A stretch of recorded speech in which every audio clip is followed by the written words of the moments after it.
তাহলে আমরা বেসিক্যালি 3টা ক্লাসে শেষ করার চেষ্টা করব এবং আমরা খুবই ডিটেলসে কথাবার্তা বলবো। হয়তোবা তোমার কাছে সবকিছু জানা, বাট তারপরে আমরা ডিটেলসে কথা বলবো। এখন আলোচ্য বিষয় কি কি থাকবে আমরা সেটা আলোচনা করতে করতে দেখবো যে পর্যায়ক্রমে কি কি জানা লাগে না লাগে। তো জিনিসটা খুবই সিম্পল। আমরা প্রথমে আসি, যে কোনো বস্তু কি দিয়ে তৈরি হয়েছে বলো তো?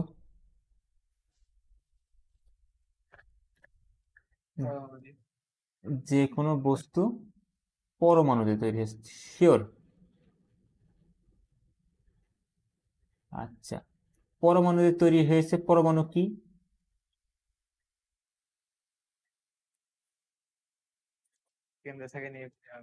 পরমাণু জিনিসটা কি?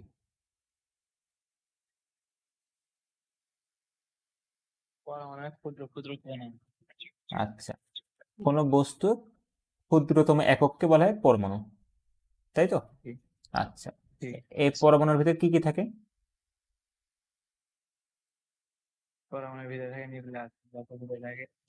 আচ্ছা, একটা নিউক্লিয়াস থাকে আর একটা কি থাকে বাইরে ঘুরে ঘুরে বেড়ায় আছে? ইলেকট্রন। আচ্ছা, এই নিউক্লিয়াসের ভিতরে আবার কি থাকে? প্রোটন এবং নিউট্রন।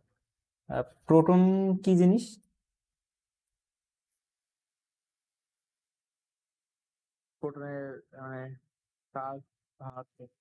জিনিসটা কি?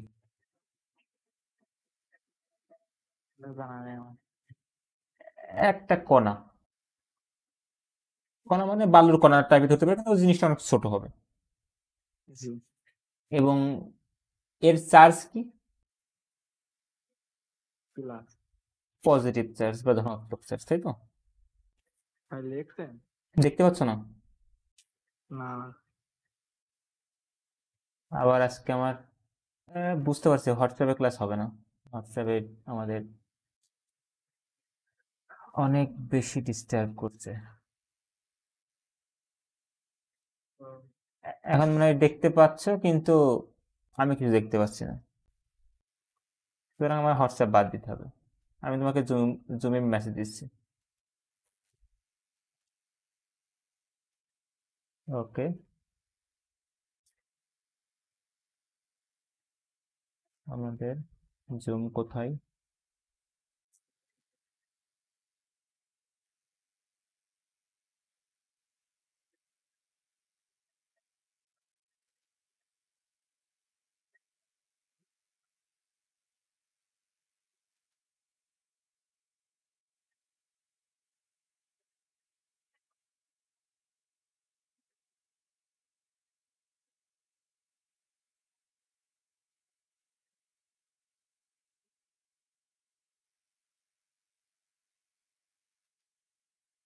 আচ্ছা,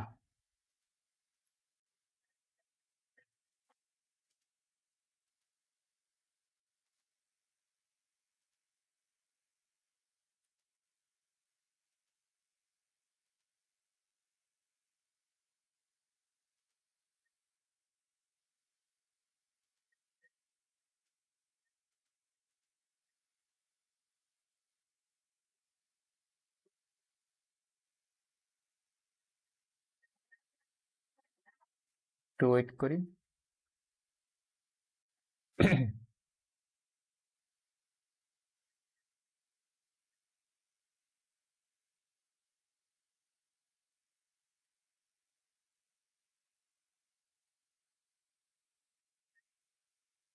স্লাইড দেখতে পাও? ওকে, তাহলে প্রোটন হচ্ছে পজিটিভ চার্জ বিশিষ্ট, তাই তো? আর নিউট্রনের চার্জ কেমন?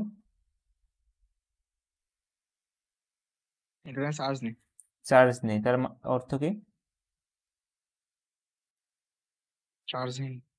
চার্জহীন বা চার্জ নিরপেক্ষ, বা চার্জহীনই বলা বেটার।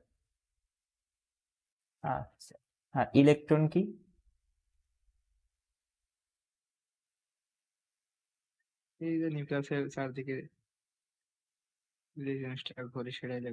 আচ্ছা, তাহলে নিউক্লিয়াসের চারিদিকে ঘোরে, কোন পথে ঘোরে?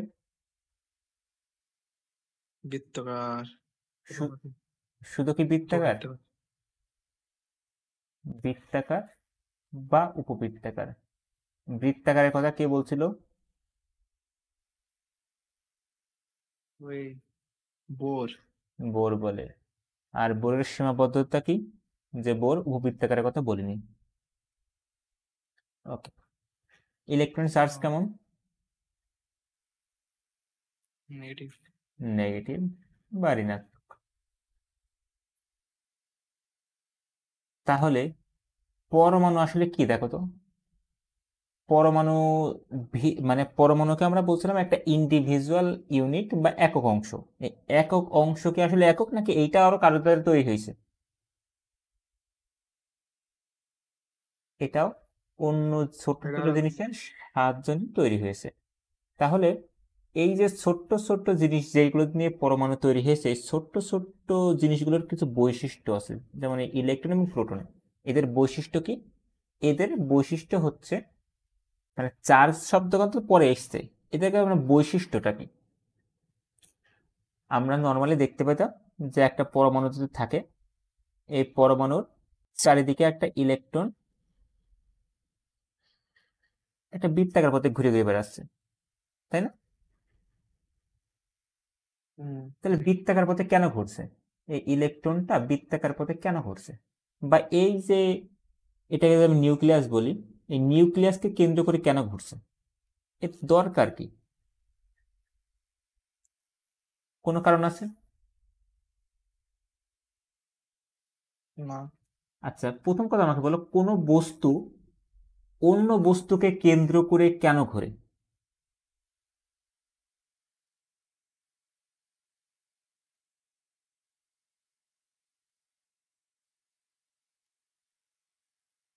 বলো।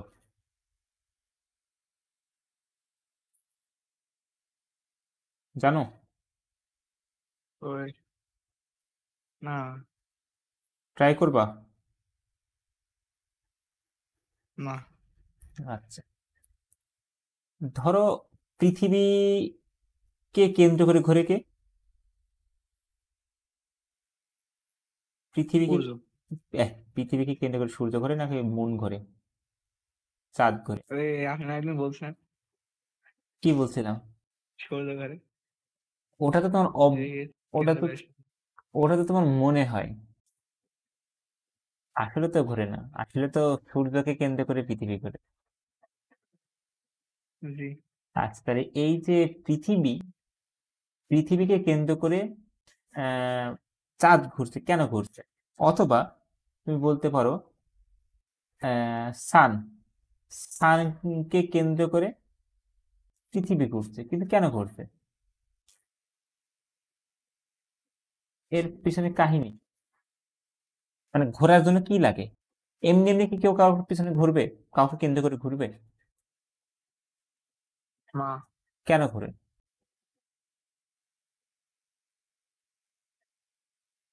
ধরো তুমি একটা দড়িতে ইট বেঁধে নিলে, বেঁধে ভাবে ঘোরা, তখন এইটা বৃত্তাকার পথে একটা ঘোরে মনে হয়, আমি যতদূর মনে করতে পারছি। ইট বেঁধে যদি ঘোরাও, তাই না? কেন ঘোরে?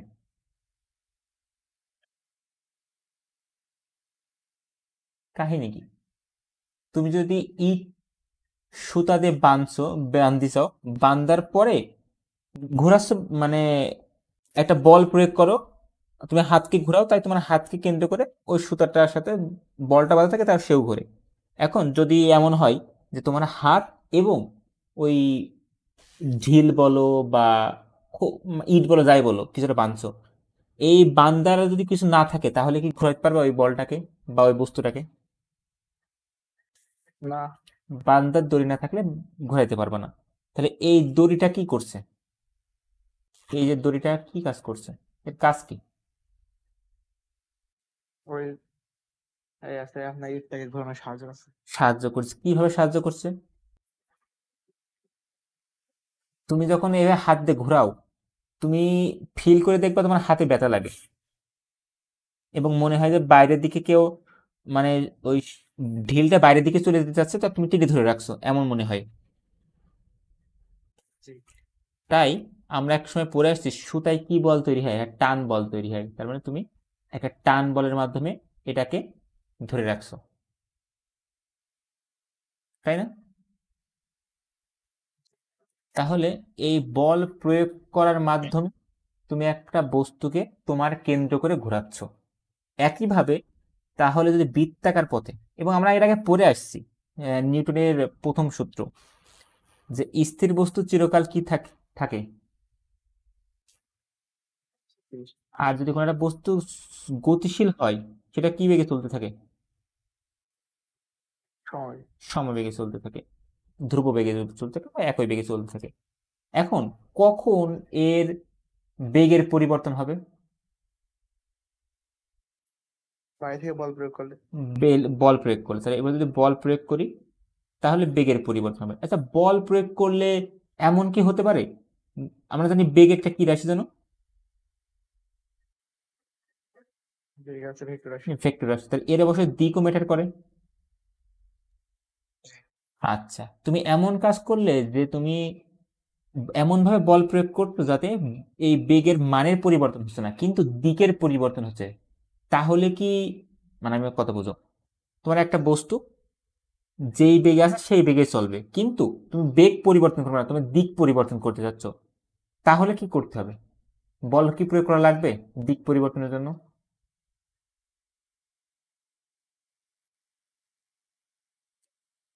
হ্যাঁ, আমি প্রশ্নটা এভাবে করি, বল ছাড়া কি দিক পরিবর্তন করা সম্ভব? না। শিওর? জি। ওকে, তার মানে তোমার যদি বল প্রয়োগ না করো কখনোই দিক পরিবর্তন হবে না। তাহলে এই যে বস্তুখানে এমনি ঘুরছিল, তাহলে অবশ্যই ঘোরানোর জন্য কেউ না কেউ বল প্রয়োগ করা লাগছে, না হলে তো ঘোরার কথা না। মানে দিক, এই যে যখন ঘোরে তখন কি হয়, কন্টিনিউয়াসলি দিক পরিবর্তন হতে থাকে, কারণ অবশ্যই দিক পরিবর্তন করার জন্য কেউ না কেউ বল প্রয়োগ করছে, তাই তো? জি। আচ্ছা, বলতো পৃথিবী যখন সূর্যকে কেন্দ্র করে ঘুরছে তখন পৃথিবীর উপর কে বল প্রয়োগ করছে?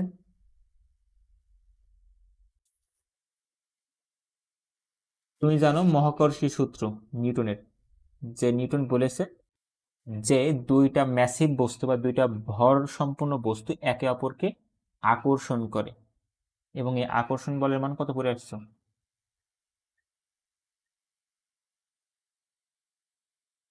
6.6 ভুলভাল বলো।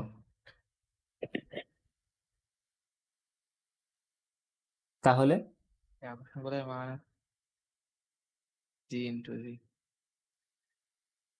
এই বলে পৃথিবী কে সূর্য আকর্ষণ করছে না, এমনকি সূর্যকেও পৃথিবী একই বলে আকর্ষণ করছে, ঠিক আছে,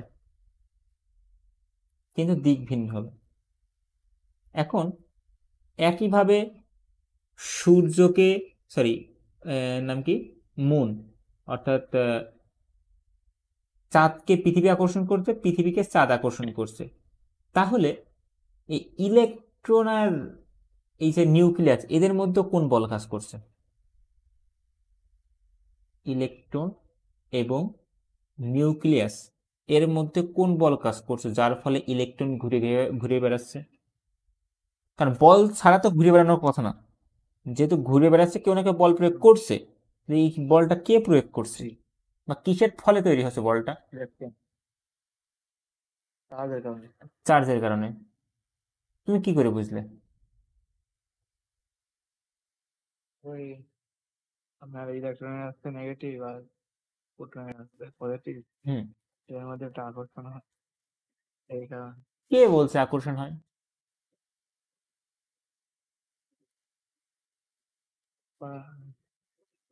মানে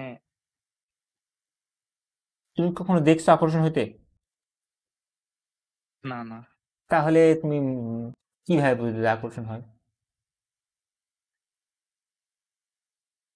আচ্ছা, প্রশ্ন হচ্ছে এই বলটা কেন সৃষ্টি হয়? আহ, কেন সৃষ্টি হতে পারে বলো তো? আমরা কি জানি প্রোটনের ভর আছে, আছে। নিউট্রনের ভর আছে,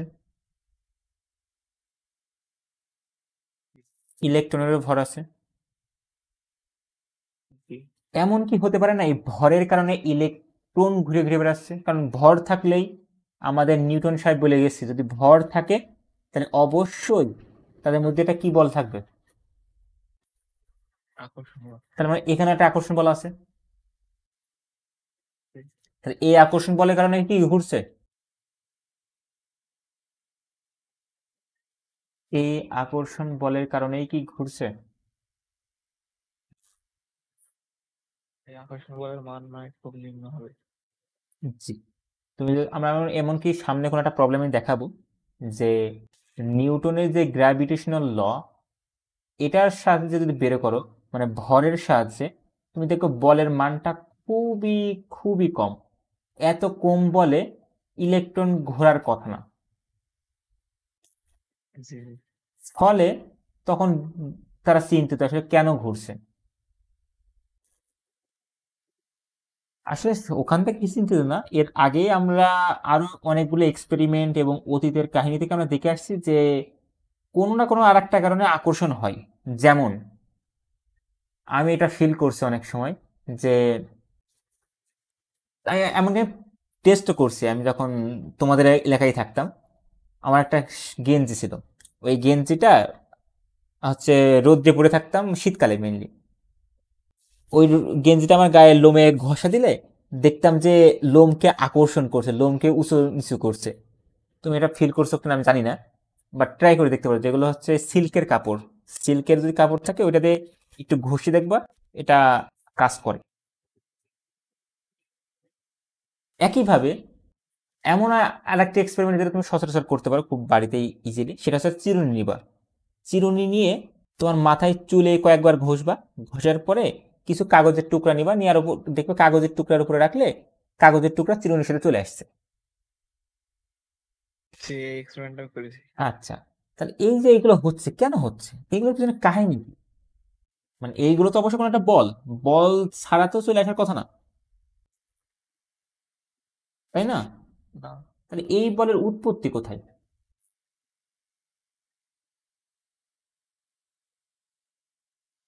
এখান থেকে ঘাটতে ঘাটতে ঘাটতে ঘাটতে আমাদের এটার উৎপত্তি আমরা পাই। এই উৎপত্তিটা কোথায়? সেটা হচ্ছে পরমাণুকে, যখন তুমি দুইটা পরমাণুকে, মানে পরমাণুকে তো একটা একটা করে ধরতে পারো না, যখন একাধিক পরমাণু এক জায়গায় হয়ে পদার্থ তৈরি করে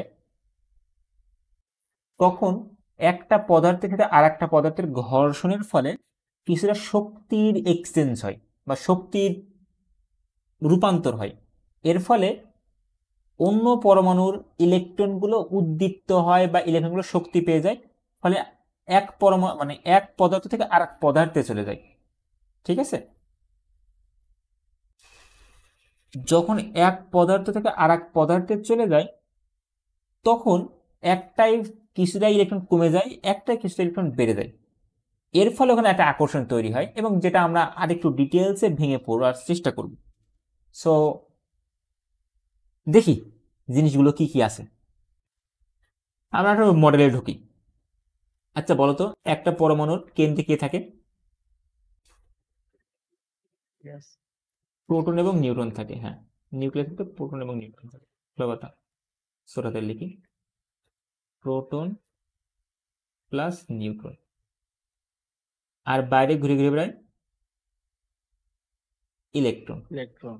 আচ্ছা, কোনো একটা পরমাণু থেকে ইলেকট্রন বের করা সহজ নাকি প্রোটন বের করা সহজ বলো তো? ইলেকট্রন বের করা সহজ, কারণ ইলেকট্রন একটা লুজলি বাউন্ড থাকে। মানে খুবই হালকা বল দিলে, মানে হালকা শক্তি যদি তুমি একে দাও এ হুপ করে বের হয়ে যাবে। খুবই হালকা সামান্য শক্তি, যদি সামান্য শক্তি হয় এই ইলেকট্রন বের হয়ে যাবে। কিন্তু এই প্রোটন এবং নিউট্রনের মধ্যে এক ধরনের আকর্ষণ বল আছে যেগুলো, যেটাকে তুমি পড়ে আসছে সবল নিউক্লিয় বল।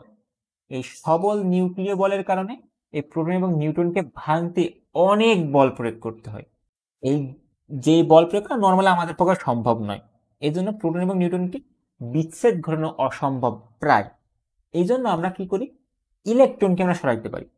কারণ কি, ইলেকট্রন হচ্ছে লুজলি বাউন্ড বা দুর্বল ভাবে আকর্ষণ, মানে দুর্বল বলে কি বলে এটাকে, দুর্বল বন্ধনে আবদ্ধ বলো, এমন টাইপের কিছু একটা, বাউন্ড, আবদ্ধ বলা যায়। কেন কম শক্তিতে ইলেকট্রনটা বের হয়ে যাবে। আচ্ছা, কম শক্তিতে ইলেকট্রন বের হয়ে যাওয়ার অর্থ কি বলতো? কোন একটা পরমাণু থেকে কম শক্তিতে ইলেকট্রন বের হয়ে যাওয়ার অর্থ কি?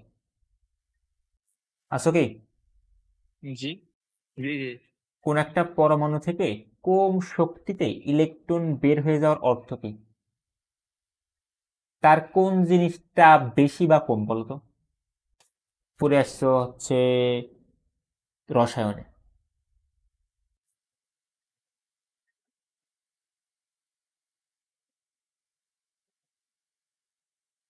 কম ও শক্তি দিলে বের হয়ে যাবে।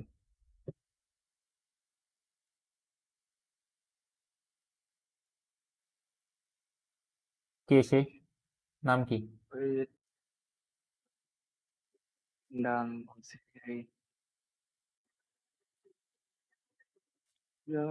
ওই আইনীকরণ শক্তি। আয়নীকরণ শক্তি।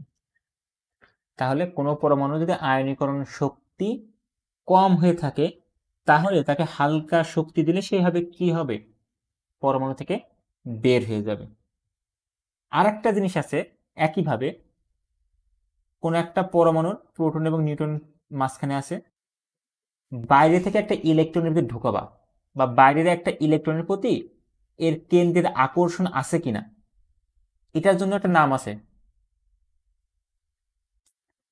এই প্রোটন এবং নিউট্রন কি, মনে করো বাইরে একটা ইলেকট্রন ঘুরে ঘুরে বেড়াচ্ছে, মানে এর নিজের ইলেকট্রন না, এ চাচ্ছে একে নিজের ভিতরে নিয়ে আসবে। এই নিয়ে আসার জন্য একটা নাম আছে, এ কি বলে, একে কি বলে?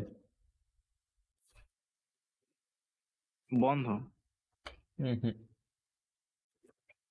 ইলেকট্রন আসক্তি। কোনো পরমাণুর ভিতরে বাইরে থেকে ইলেকট্রন ঢোকাতে, মানে ঢোকানোর প্রসেসকে বলে ইলেকট্রন আসক্তি। বা সিম্পল কথা, বাইরে থাকা ইলেকট্রনের প্রতি যে আকর্ষণ সেটাকে বলে ইলেকট্রন আসক্তি।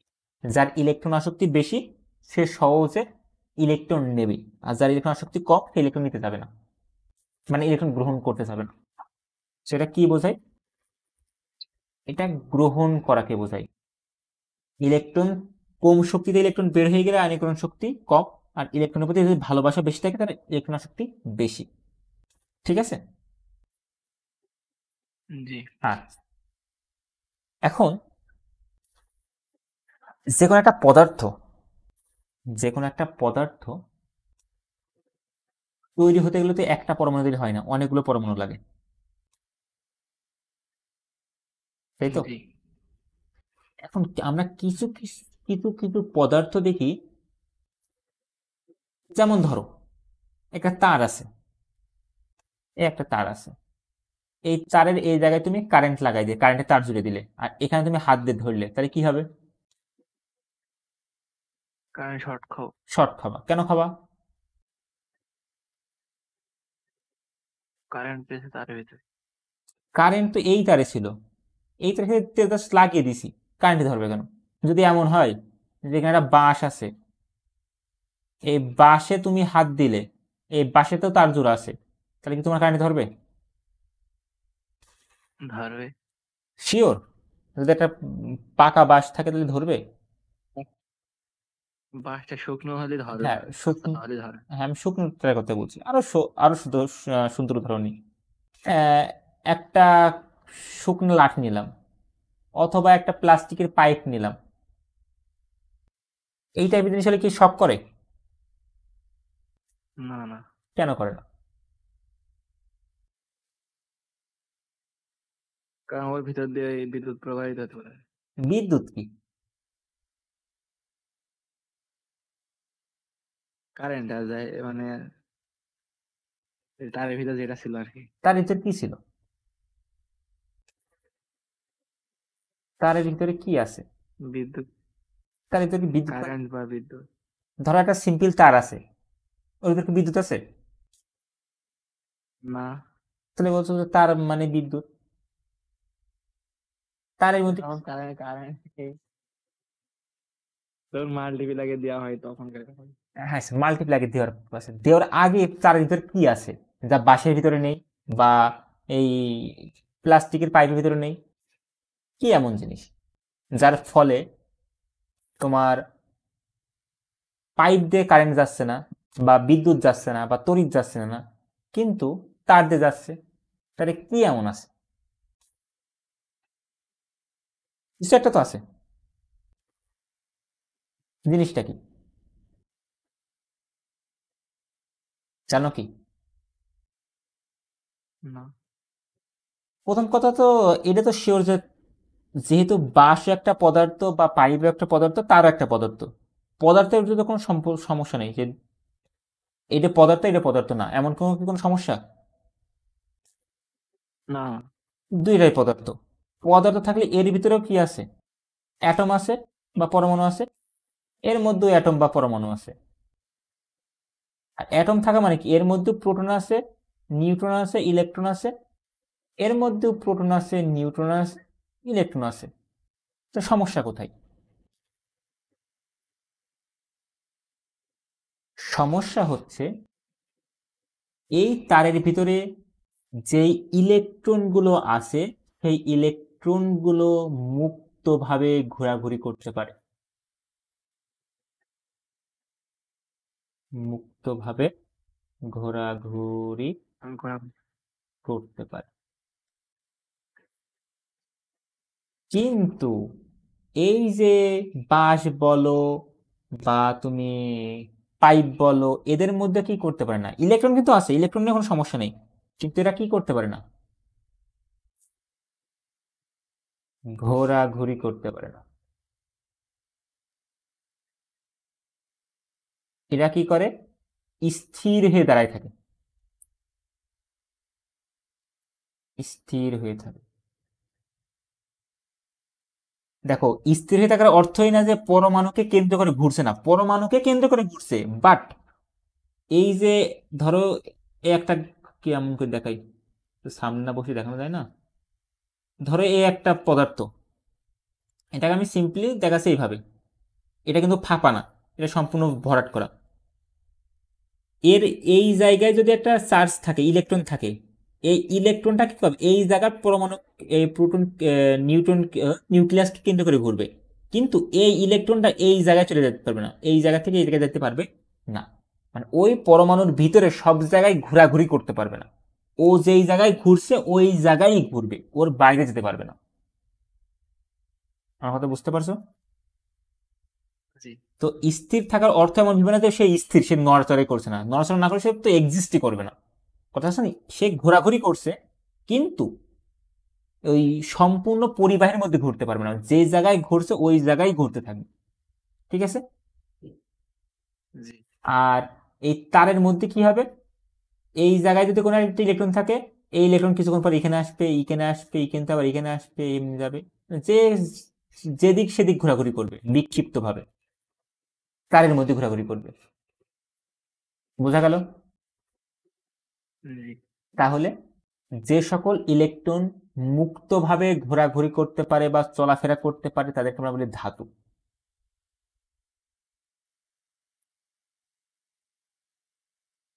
যে যে সকল পদার্থের ভিতরে ইলেকট্রন মুক্তভাবে ঘোরাঘুরি করতে পারে তাদেরকে আমরা বলি ধাতু।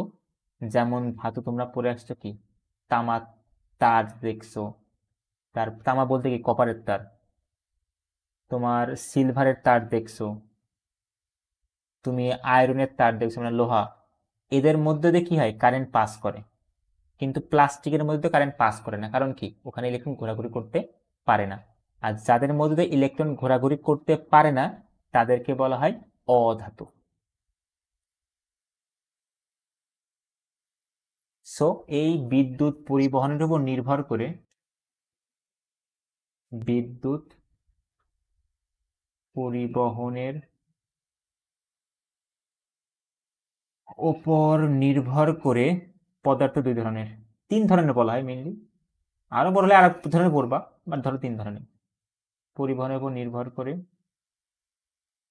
পদার্থকে ভাগ করা হয়েছে তিন ভাগে। এক, ধাতু, বা যেটাকে আমরা পরিবাহী বলতে পারি।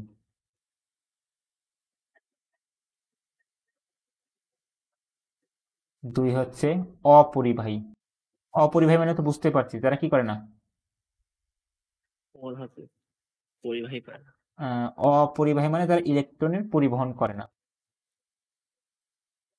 আমি হয়তো বা কাল পরশু আমি টাইম পাইনি সংজ্ঞাগুলো লেখার, আমি পরে কখন লিখে দিব।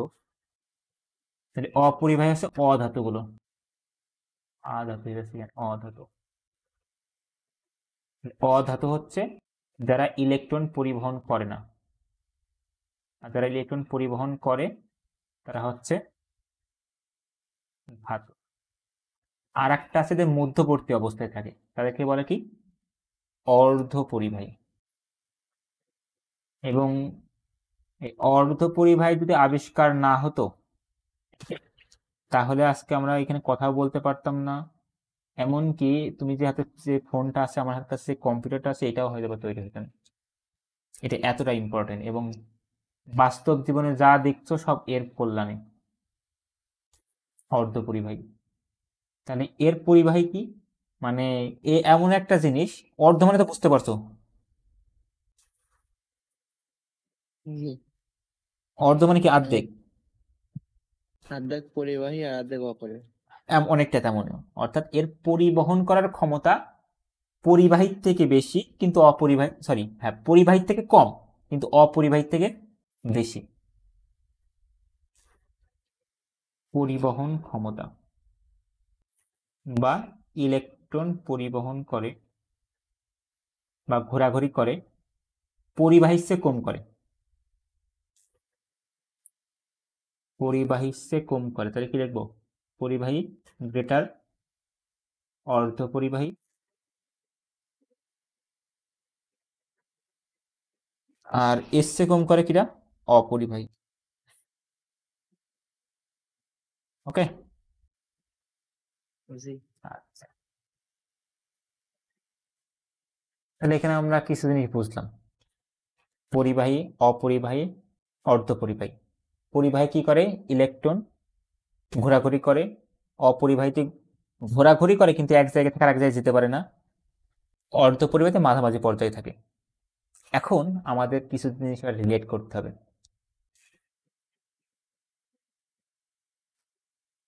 আমি চাচ্ছি একটা বস্তুতে, একটা ধরো কিউব বা একটা ধাতব বস্তু আছে কোনো, এই বস্তু কান কি চার্জ নিরপেক্ষ, মানে প্রকৃতিতে যে সকল পদার্থ পাওয়া যায় এইগুলো সব কি অবস্থা থাকে জানো? প্রকৃতিতে আমরা নর্মালি যে সকল বস্তুগুলো পাই সেগুলো সব চার্জ নিরপেক্ষ অবস্থায় থাকে। চার্জ নিরপেক্ষ অবস্থা বোঝো? চার্জ থাকে না। মানে চার্জ থাকে না, চার্জ থাকে না অর্থ কথাটা ভুল না, চার্জের বাংলা কি এটাকে জানা দরকার। হ্যাঁ। আধার। আচ্ছা, চার্জ থাকে না বলা ভুল না, কারণ চার্জ বলতে কি ইলেকট্রন প্রোটন না। তাহলে কোন একটা বস্তুর জি। ভিতরে বস্তু আছে মানে অ্যাটম আছে, অ্যাটম আছে মানে ইলেকট্রন প্রোটন আছে, তাহলে তো যেহেতু পদার্থ তার মানে তো ইলেকট্রন প্রোটন আছেই, চার্জ নিরপেক্ষ হওয়ার অর্থ কি?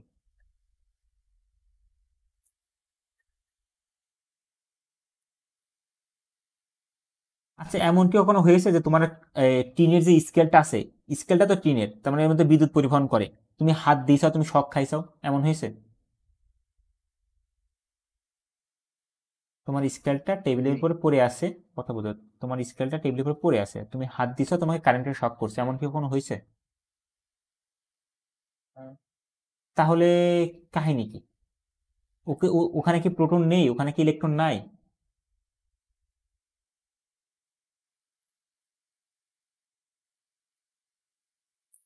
আছে, কিন্তু ওখানে কি হয়েছে, সমান যতগুলো প্রোটন আছে ঠিক ততগুলো ইলেকট্রন আছে, ফলে একজন আরেকজনকে ক্যান্সেল আউট করে দিয়েছে, এটাকেই বলে চার্জ নিরপেক্ষ।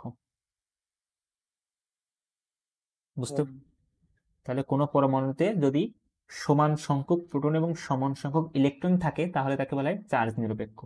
কিন্তু কোনোভাবে যদি নাম্বার অফ প্রোটন, আমি এনপি দ্বারা লিখছি, নাম্বার অফ প্রোটন মানে প্রোটনের সংখ্যা যদি ইলেকট্রনের সংখ্যার চেয়ে বেশি হয়ে যায় তাহলে কি সে চার্জ নিরপেক্ষ থাকবে?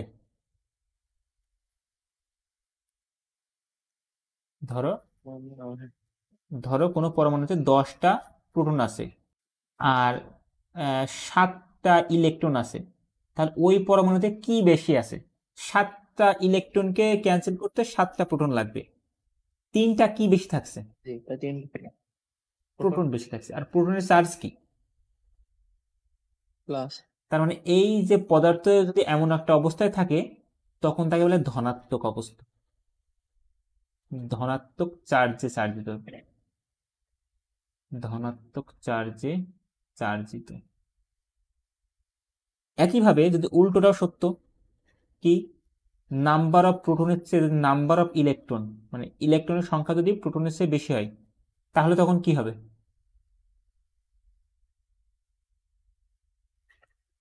তখন ওই ঋণাত্মক হবে, ঋণাত্মক চার্জে চার্জিত হবে।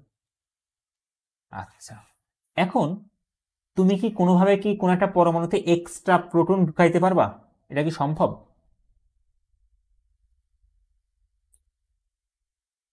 না। কোনো পরমাণুতে তুমি এক্সট্রা প্রোটন ঢুকাইতে পারবা না, কারণ কি? বা বেরো করতে পারবা?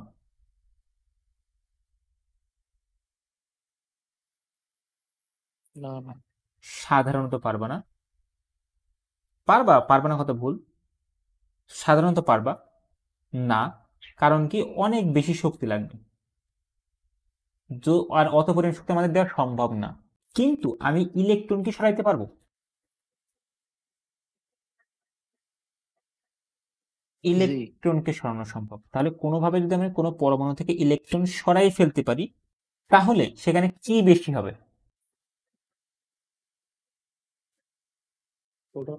প্রোটন বেশি হবে। তখন সে বস্তুটা কোন চার্জে চালিত হবে?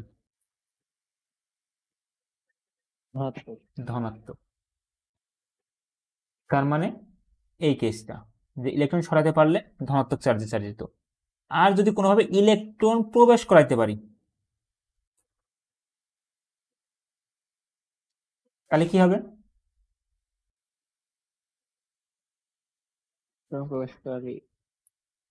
ধরো একটা পরমাণুতে 3টা প্রোটন আছে আর 3টা ইলেকট্রন আছে, এখন কি চার্জ নিরপেক্ষ, তাই তো? তুমি এর ভিতরে আরো 4টা ইলেকট্রন ঢুকাই দিলে তাহলে এর মধ্যে কয়টা ইলেকট্রন আছে? মোট 7টা। ওভারঅল কি এখানে 4টে ইলেকট্রন বেশি থাকার কারণে ওরা কি দিয়ে বলবে যে আমি এখন চার্জিত বস্তু, আর চার্জিত কোন চার্জে চার্জিত বেশি আছে কিনা? ইলেকট্রন। তার মানে আমি ঋণাত্মক চার্জে চার্জিত।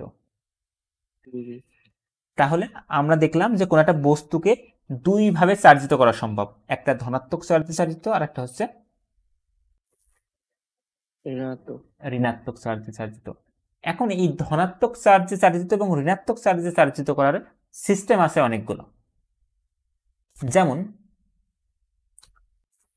আমরা যদি একটা প্রথমে তোমার ওই যে ওটার নাম কি, ধাতু যেটাকে বললাম, এই ধাতুর ক্ষেত্রে কিভাবে চার্জিত করতে হয় সেটা যদি দেখি। তুমি কি করলে, একটা মেটাল বল নিলে, মেটাল বল বোঝো, ধাতব বল, ওই যে মাঝে মাঝে দেখবা গুল্লা ছোড়ো, জি, এতে কি করলে কিছুটা পজিটিভ চার্জ, তুমি কোনোভাবে পজিটিভ চার্জ তৈরি করছো বা তোমার কাছে একটা পদার্থ আছে, তুমি কি করবা, এটার সাথে এটা সংযোগ করবা তার দ্বারা, ঠিক আছে?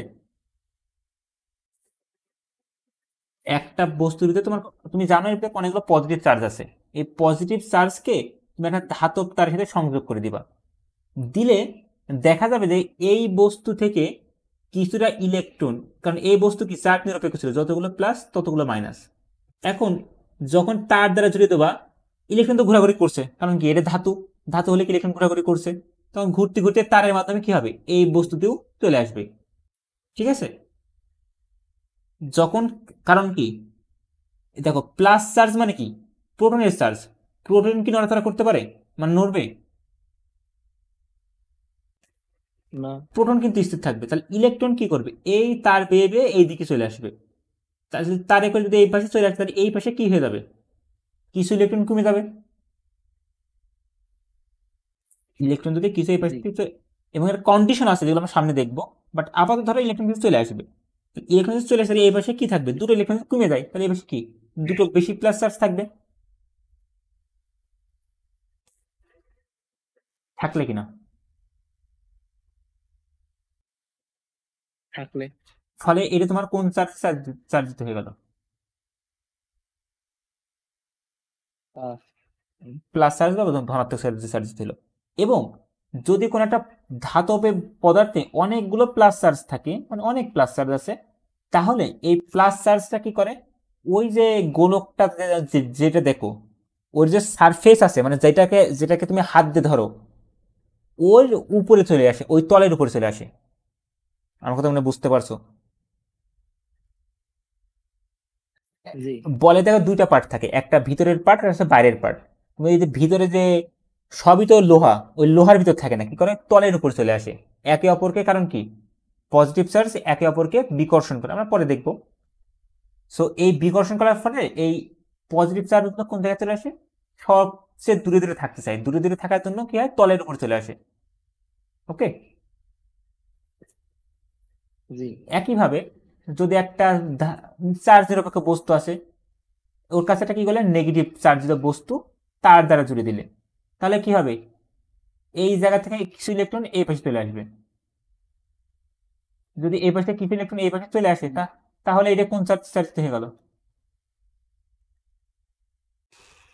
আছে প্লাস না নেগেটিভ, মাইনাস, মায়া মাইনাস, তাহলে নেগেটিভ চার্জে চার্জিত হলো। এবং এই চার্জটা কোন জায়গায় থাকবে, এই চার্জটা ওই বাইরের পৃষ্ঠে ঘোরাঘুরি করবে। ঠিক আছে, জি আচ্ছা। এইবার যদি আমি কোনোভাবে অধাতুকে চার্জিত করতে চাই, এই অধাতুকে চার্জিত করার জন্য ঘষাঘষি করা লাগে। ধাতুর ক্ষেত্রে কিন্তু কোনো ঘষাঘষি লাগে না, ঘষাঘষি করা লাগবে কার ক্ষেত্রে, অধাতুর ক্ষেত্রে। ও ধাতু জি, কারণ কি অধাতুতে কি চার্জ কি ঘোরাঘুরি করতে পারে, যে কিন্তু ঘুরে আর এক জায়গায় চলে গেল, তা তো পারে না। এর ক্ষেত্রে কি চার্জ এক জায়গায়, যদি এই জায়গায় চার্জ তো এই জায়গায় থাকবে, একে এই যে চার্জ দেবো কি করে, দেওয়ার জন্য এই জায়গায় ঘষতে হবে কায়দা করে, ঘষলে শক্তি কিছুটা কম বেশি হবে। ফলে যেই বস্তুর নর্মালি যে কোনো দুইটা বস্তুর ভিতরে যদি ভিন্ন বস্তু হয়, যেমন ধরো এটা গ্লাস রড নিলে, গ্লাস রড তো বোঝো, গ্লাসের একটা রড বানাইছো, আর একটা হচ্ছে তুমি সিল্কের কাপড় নিলে, এই দুটো যদি ঘষো, অবশ্যই দুটো ভিন্ন পদার্থতে তৈরি। আর আর দুটো ভিন্ন পদার্থ হয়,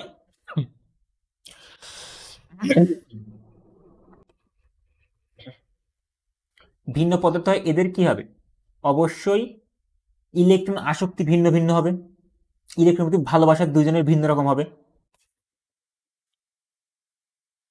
আর যখন তুমি এদের দুজনকে এক জায়গায় নিয়ে এসে ঘষবা, তখন কি হবে, এই যার আকর্ষণ বেশি থাকবে, ঘষাঘষির ফলে কিছুটা শক্তি উৎপন্ন হয়ে যাবে, গরম গরম লাগে,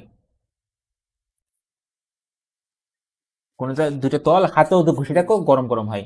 এই ফলে কি হবে, এই এক তল আর এক তলের সাথে যখন ঘষাঘষি করবে তখন শক্তি উৎপন্ন হবে, এই শক্তি উৎপন্ন হওয়ার ফলে এক বস্তু থেকে এখানে আর এক বস্তুতে চলে যাবে। আর যখন এক বস্তু থেকে আর এক বস্তুতে ইলেকট্রন চলে যাবে, চলে যে কোন জায়গায় থাকবে, সম্পূর্ণ পরিবাহের উপর থাকবে না, যেই জায়গায় ঘষবা সেই জায়গাটাই থাকবে, একটা পজিটিভ চার্জ বিশিষ্ট হবে, একটা নেগেটিভ চার্জ বিশিষ্ট হবে।